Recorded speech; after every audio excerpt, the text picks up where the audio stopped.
Studying humility, let us see as Jesus was behaving himself in the exercise of this sublime virtue.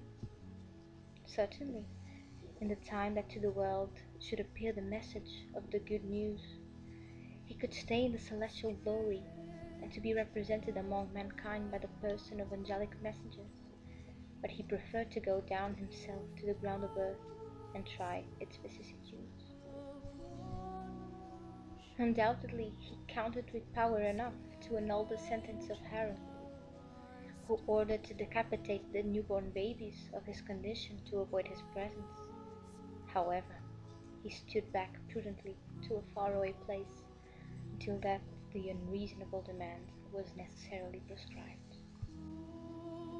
He had vast resources to impose himself in Jerusalem to the doctors who had denied him authority in the teaching of the new revelations. However, he left without sorrow in demand of remote provinces, to be worthy of the rude men that welcomed his comforting word.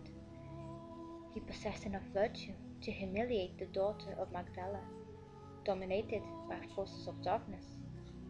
Nevertheless, he silenced his own moral greatness to call her sweetly for the readjusts of life. Attentive to the own dignity, it was fair, he ordered the pupils to the encounter of those who suffer to console them in the anguish and heal them in the ulceration, though he did not give up the privilege of proceeding himself in each corner of the road to offer them alleviation and hope, strength and renewal.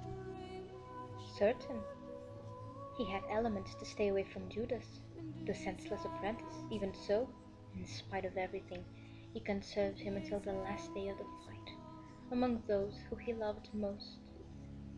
With a simple word, he would confuse the judges that lowered him before Barabbas, author of the confessed crimes.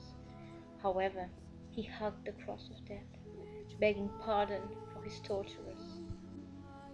Finally, he could condemn Saul of Tarsus, the implacable persecutor, to vulgar punishment, because in perverse intransigence he was annihilating the plantation of the nascent gospel.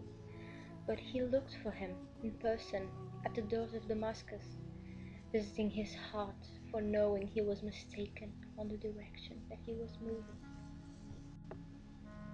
With Jesus, we notice that the humility does not always appear from poverty or illness, that many times only means regenerating lessons. But the celestial talent is an attitude of the soul that forgets the own light to lift those who crawl themselves in the darkness, and the soul that tries to sacrifice herself in the rocky road of the world, so that the others learn, without constraint or noise, to find the road for blessings of heaven.